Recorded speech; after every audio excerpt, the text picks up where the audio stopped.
ভাইবে যেন প্রমাণ হয়ে যায় আমার সামনে কোনো কাপুরুষের সন্তান নয়, সব বীর পুরুষের সন্তান আমার সামনে বসে।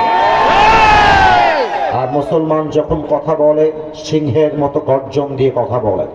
মুসলমান একমাত্র আল্লাহকে ছাড়া সেকেন্ড কাউকে পরোয়া করে মুসলমান কথা বলে।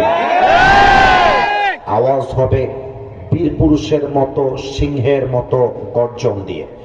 আমার দিকে একবার তাকা, look at my right hand. আমি যে কিতাবটা ধরে আছি, বলেন তো এই কিতাবটার নাম কি?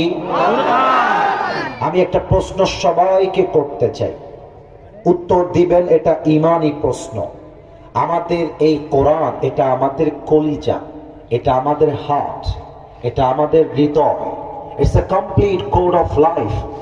এটা পূর্ণাঙ্গ জীবন ব্যবস্থা। এই কিতাবে যে আল্লাহ সব কিছু বলে দিয়েছেন যা যা লাগবে মুসলমান হিসেবে, এই বিশ্বাস আমাদের সকলের মাঝে আছে না নাই? শুরুতে আমাদের জীবনের সবচাইতে বড় একটা ভুল নিয়ে কথা বলতে চাই, যেটা আমাদের জীবনের সবচাইতে বড় ভুল, কিন্তু এখানে 95% লোক জানেই না যে এটা তার জীবনের সবচাইতে বড় ভুল। মাথায় রাখবেন, অন্যায় করা একটা অন্যায়, অন্যায়কে অন্যায় না মনে করা আর এক অন্যায়।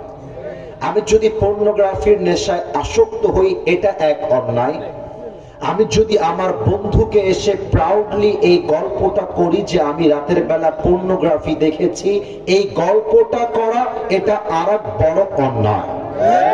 তুমি কোন মেয়ের সঙ্গে প্রেম করছো পার্কে গিয়ে, এটা এক অন্যায়। ওইটা আবার ফেসবুকে পোস্ট দিচ্ছ তোমার বন্ধুকে দেখাবার জন্য, এটা আরো বিশাল বড় অন্যায়। পাপ করা এক অন্যায়, পাপকে